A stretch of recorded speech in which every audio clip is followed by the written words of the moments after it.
16 سے 22 گھنٹے تفتیش کی گئی اور یہ بات نکل کر سامنے آ رہی ہے کہ 2 خطرناک ٹیسٹ سیما سچن کے کیے جائیں گے اور یہ ٹیسٹ اتنے خطرناک ہوں گے کہ سیما سچن اب کوئی جھوٹ نہیں بول سکیں گی. تو اس لیے سیما سچن 16 سے 22 گھنٹے کی تفتیش کے بعد ہاتھ پیر جوڑنے پر آ گئی ہیں. ایک ویڈیو میں آپ کو دکھانے جا رہا ہوں اور یہ سیما سچن کی ویڈیو ہے جس کے اندر وہ باقاعدہ طور پر ہاتھ جوڑی ہیں, پیر پکڑ رہی ہیں اور وہ کہہ رہی ہیں کہ جناب مجھے بھارتی جیلوں کے اندر ڈال دیجئے,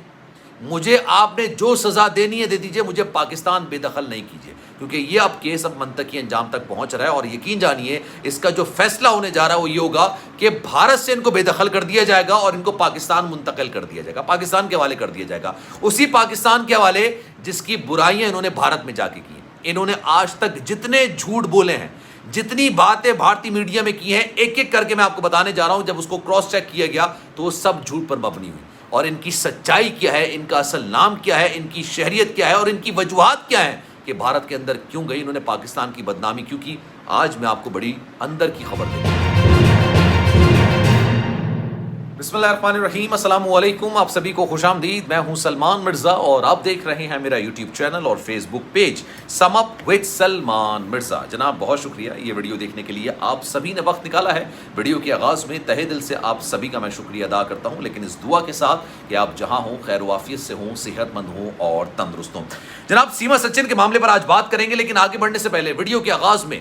2 کہاوتیں آپ کے سامنے رکھوں گا, کیونکہ یہ کہاوتیں میں نے آپ کو نہیں بیان کی تو آپ کو کہانی سمجھ میں نہیں آئے گی. کیونکہ سیما سچن کا ہر جھوٹ بے نقاب ہو رہا ہے, جتنے بیانات, جتنی جھوٹی باتیں انہوں نے بھارتی میڈیا کو کی ہیں, اب جب ان کو کراس چیک کیا جا رہا ہے تو یقین جانیے ایک ایک کر کے تمام جھوٹ بے نقاب ہو رہے ہیں اور سیما سچن کے پاس 2 ہی راستے بچے.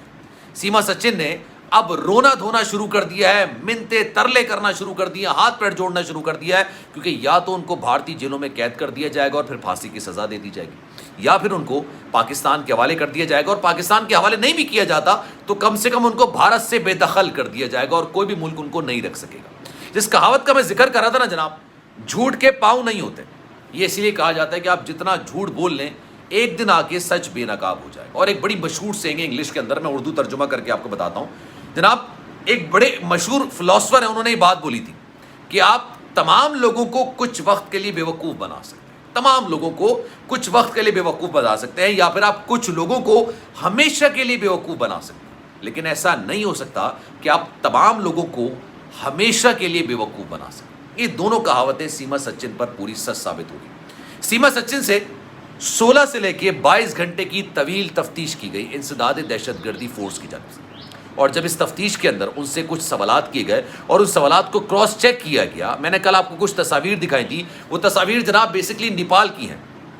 جہاں پر سیما سچن نے سچن کے ساتھ شادی کی تھی ہندو رسم و رواج کے تحت. باقاعدہ طور پر وہ جو مالا پہناتے ہیں, منگل سوتر ہوتا ہے, بندیا ہوتی ہے اور دیگر چیزیں ہوتی ہیں, پیر چھوئے جاتے ہیں جسے آشرواد کہتے ہیں, یہ تمام چیزیں تصاویر میڈیا میں لیک کی گئی کل. اب جناب 16 سے 22 گھنٹے کی جو تفتیش کی گئی تھی اس کے اندر یہ پوچھا گیا کہ بھائی آپ نیپال میں کس نام سے رہے تھے, جس ہوٹل میں آپ رہے ہیں وہ کس نام سے رہے, کس طریقے سے آپ نیپال سے بھارت کے اندر داخل ہوئے. تو جو باتیں سیما سچن نے الگ بیٹھ کے اور سچن نے الگ بیٹھ کے انسداد دہشت گردی فورس کو بتائی ہیں, اب ان سے ان کا جھوٹ بے نقاب ہو گیا. انہوں نے کہا کہ ہم نے سیما سچن اور سچن کے نام سے ہوٹل بک کروایا تھا, وہاں پر جا کے شادی کی, اور جب اس ہوٹل کے اندر جا کے معلومات کی گئی تو پتہ چلا کہ بھائی اس نام کی تو کوئی بکنگ ہوئی نہیں, اس نام کو تو کوئی کمرہ دیا ہی نہیں گیا. اور اس کے بعد پھر کئی چیزیں نکل کر سامنے آئیں, کئی ایسی باتیں نکل کر سامنے آئیں کہ جو بیانات بھارتی ٹی وی چینلز کو دیے گئے, جو باتیں جو پاکستان کے خلاف مغلظات بکی گئیں, سب جھوٹ, سب بے بنیاد, سب من گھڑت, صرف بھارت کے اندر کسی طرح سے رہنے کی باتیں. اور اب وہاں پر جو ان کے اینالسز ہیں, جو تجزیہ کار ہیں وہاں پر, وہ یہ بات کریں بھائی یہ تو ISI ایجنٹ ہے, ان کو باقاعدہ طور پر پلانٹ کیا گیا, ان کو آپ بھارت سے بے دخل کریں. اب وہ کیا کر رہی ہیں, میں سیما سچن کی ایک ویڈیو آپ کو دکھاتا ہوں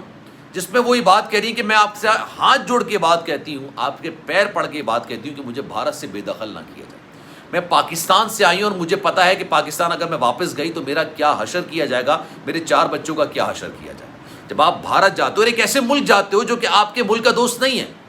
وہ آپ کے ملک کا دشمن ہے, آپ اپنے دشمنوں کے ہاتھوں میں کھیلتے ہو, آپ اپنے بچوں سے, چھوٹے چھوٹے بچوں سے جے شری رام کا نعرہ لگوا دیتے ہو, جس کو یہ نہیں پتا کہ اسلام دین کیا ہے اور جو دوسرا دھرم ہوتا ہے یا ہندو دھرم ہوتا ہے اس میں کیا مسئلہ ہے, کیا بات ہے. ابھی تو ان بچوں پر دین اپلائی ہوتا بھی نہیں, یعنی بہت چھوٹے بچے ہیں, آپ ان سے جے شری رام کا نعرہ لگا دیتے اور آپ سمجھتے ہیں کہ آپ بھارتی پورے لوگوں کو بیوقوف بنا دیں گے اور بھارت کی سٹیزن شپ لے لیں گے. ہاتھ جوڑ کے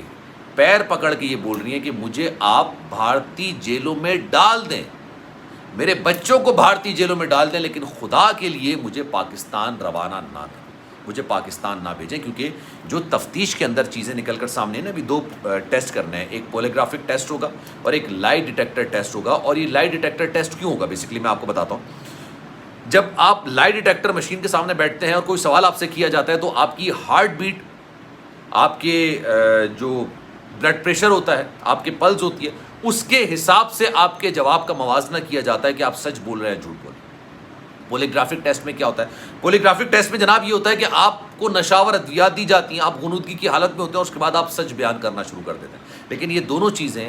عدالت کے احکامات کے بغیر نہیں ہوتی ہیں. اب اس کو پتا ہے کہ جناب یہ دونوں چیزیں اگر ہو گئیں, سیما سچن کو اس بات کا اندازہ ہے کہ دونوں ٹیسٹ کروا لیے گئے تو جناب سچ بے نقاب ہو جائے گا, اور کم سے کم بھارت میں تو مجھے رہنے کی جگہ نہیں ملے گی,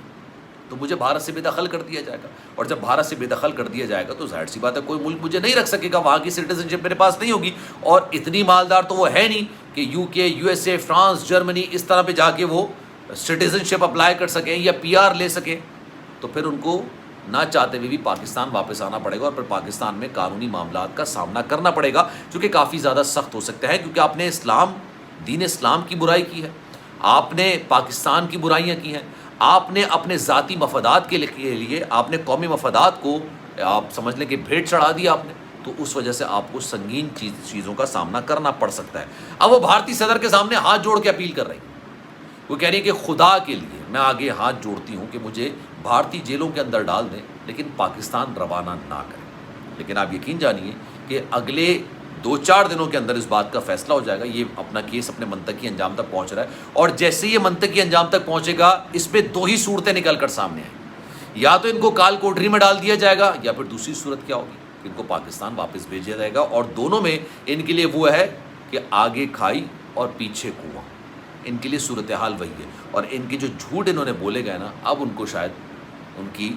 ادائیگی کرنے کا وقت ان پر آ چکا ہے. تو اس بارے میں آپ کی رائے کیا ہے؟ میں چاہوں گا کہ کامنٹ سیکشن میں اپنی رائے کا اظہار ضرور کیجیے. سلمان مرزا کو دیجیے اجازت, زندگی رہی, صحت رہی, اور آپ کی دعائیں رہیں. تو انشاءاللہ آپ سے پھر ملاقات ہوگی. جانے سے پہلے گزارش ہے, اگر آپ نے چینل سبسکرائب نہیں کیا سلمان مرزا آفیشیل, میرے یوٹیوب چینل کو سبسکرائب ضرور کریں, بیل آئیکن ضرور دبائیں. اپنا بہت خیال رکھیے گا. اللہ حافظ.